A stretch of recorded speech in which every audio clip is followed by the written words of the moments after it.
Some animals living in caves adapt to have virtually no vision because they don't use them in the dark environment.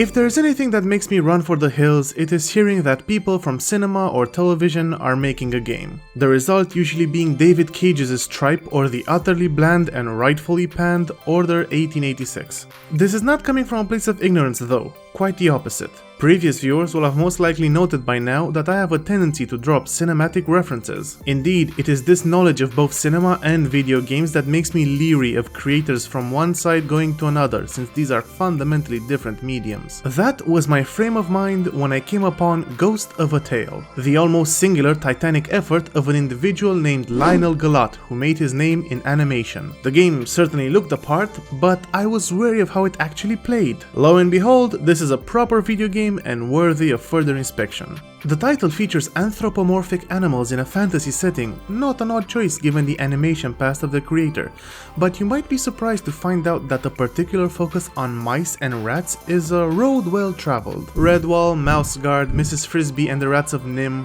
Mouse. You can find quite a few books and graphic novels that feature rodent protagonists, much like Ghost of a Tale. In fact, I would be surprised if Mr. Galat did not state Redwall as an influence at some point. Still, I wouldn't call it a cliché exactly, and you can see how anthropomorphizing gives animators a lot of room to flex their creative muscles, particularly with features such as big eyes that help immensely towards making a character expressive. Characters such as Tilo the Mouse, the protagonist, who is a minstrel sentenced for acts of sedition against the ruling class of rats along with his wife. They are separated in the process, so Tilo must escape captivity and leave the rat fortress of Dwindling Heights, the game setting and the character all on its own. If there is anything that deserves superlative praise, perhaps even beyond the graphical fidelity, it is the level design of this fortress. There are no loading screens and each new area has multiple routes that loop back to familiar places. After playing Ghost of a Tale, you get the feeling that this prison was first modeled as a realistic location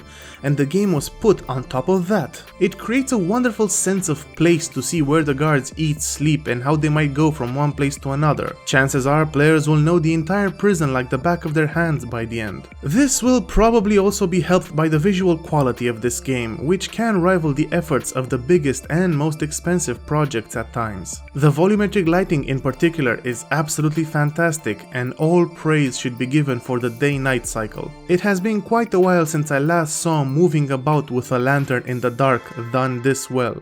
The art direction combines realism and a cartoon style expertly. Things such as bright glowing purple mushrooms are counterbalanced with the relatively realistic rusted armor worn by guards. It shows a good sense of restraint and focus when creating this world. Lionel Galat crammed each corner of this map with art assets, but knew how to draw the player's attention to what mattered. Thus, you are constantly shown a myriad things, but it never gets tiring. I dare say many developers could learn a few things about visual design from Ghost of a Tale. This is what sets it apart from other games made by people who come from film or want to end up there. The visual component of this adventure was constructed for the purpose of engagement and consumption from the perspective of a game. Take the highlight feature for example. Items that can be interacted with have a minor sheen to them which helps integrate them into the environment without ruining the aesthetics. Later on, a skill that highlights objects can be acquired, but it has a very short range and the visual effect is that of red smoke. There is a very fine line between functionality and visual representation, which I think Ghost of a Tale walks really well. That being said, this is a mostly one-man project, so there are going to be rough edges that haven't been smoothed out presentation-wise. Some of the stuff is cute in an amateurish sort of way, like the store description using the phrase action RPG game,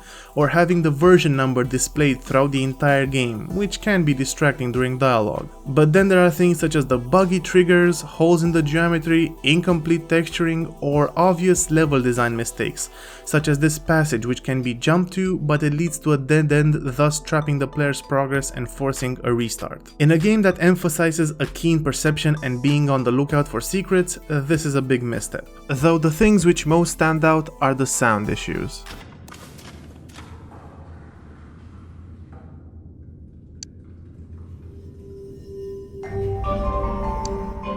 I refuse to believe these are not bugs. Ghost of a Tale's soundscape is not bad in as much as it is incomplete. I expect this to be patched soon, but I would be lying if this didn't color my perspective in a slightly negative manner. That isn't to say the game is broken, it is perfectly playable, but do not expect a mirror sheen polish. You are going to hit some uneven parts. Unfortunately, uneven also describes the gameplay. Ghost of a Tale plays like most 3D games of the action-adventure variety, but with an enforced stealth element on top. Tilo the mouse has no attack, thus must sneak by enemies, and if found, run. Health and stamina are actually the same bar, so getting hurt results in less sprinting duration. There are moments that can conceptually constitute as combat, but they are more about applying the right item to that particular situation. There is no combat system to speak of. There is a stealth system though, rudimentary as it may be. You can see this from the escape tutorial when a guard completely ignores that the door to your cell is wide open. The AI is as simple as it gets. There are no alert phases, and evading guards is banal given all you need is to find a hiding spot, and they are abundant. The light stealth used in Ghost of a Tale clashes with the more sophisticated systems made around it. There are consumables such as bottles that facilitate guard distractions or knockouts, but they can be countered by guards with helmets or boots. There are multiple ways to light the genuinely dark environment. Saving can only be done in a hiding spot, and there is also a statistics system that affects every aspect of the stealth gameplay. These statistics can be boosted through cloves, which can confer bonuses when a set is fully assembled, along with being part of an impersonation minigame. In terms of progress, quests and certain actions provide experience and eventual level ups which increase the health/stamina bar. Some quests also grant unique perks like reducing falling damage and the like. All that sounds great, and it is for the first 3 hours of the game. There are enough patrol routes, collectibles, and story segments to make the pacing alert. For what it's worth, the game is not lacking in terms of how compact everything is laid out,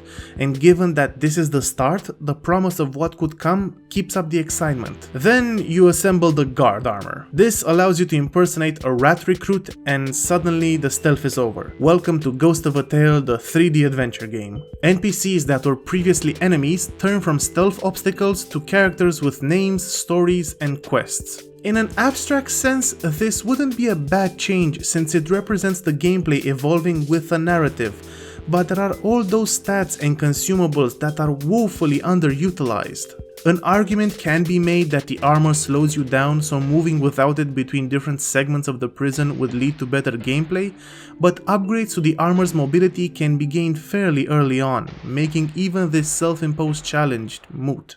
Now, this situation could have easily been salvaged with the catacomb levels. This is supposed to be the most dangerous and action-packed part of the island, but it is easily the most disappointing. You have 1 or 2 platforming jumps to make, and the enemy interactions are downright asinine. These worms act as barriers and are defeated by throwing explosives, which you find literally 15 feet away from them. Then you have a spider which can easily be killed by being led into a trap, and another you can easily run past.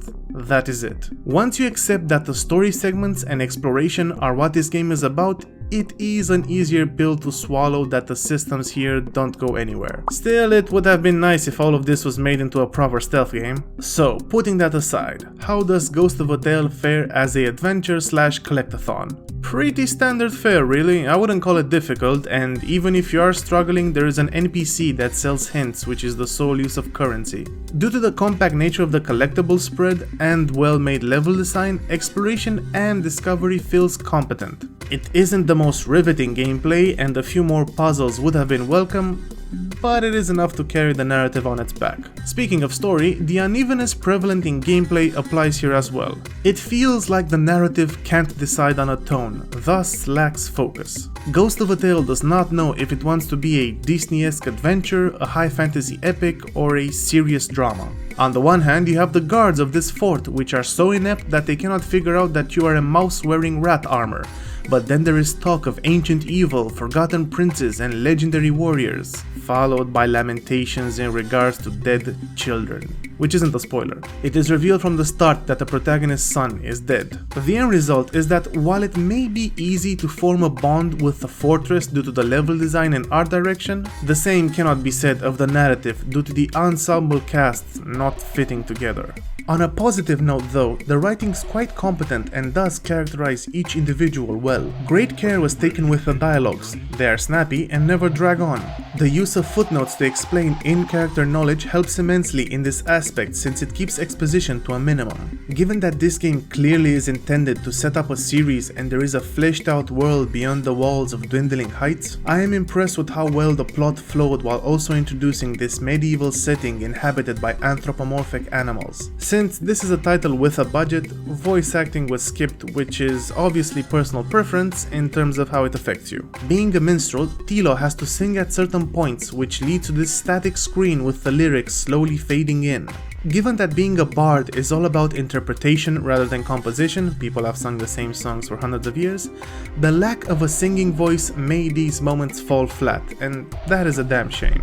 Taking everything mentioned here together, I can't say Ghost of a Tale is a bad game. Certainly beats out most other first projects by other developers.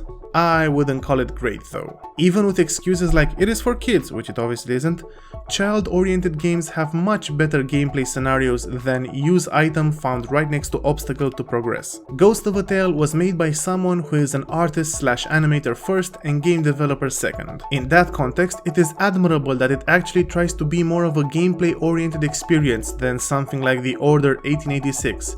But context can only help so much. The first part of the game is brimming with the potential of an arcadey stealth adventure set in a beautifully handcrafted location. The promise of what was to come bred excitement. Thus, when everything falls apart and we are left with a mediocre to subpar adventure game collectathon hybrid which looks pretty, that excitement turns into disappointment and ultimately turns on the game itself. Mr. Galat's project certainly earns its right to exist and never reaches the lowest lows, but it never reaches the highest of highs either. How much of a sin this is depends entirely on you.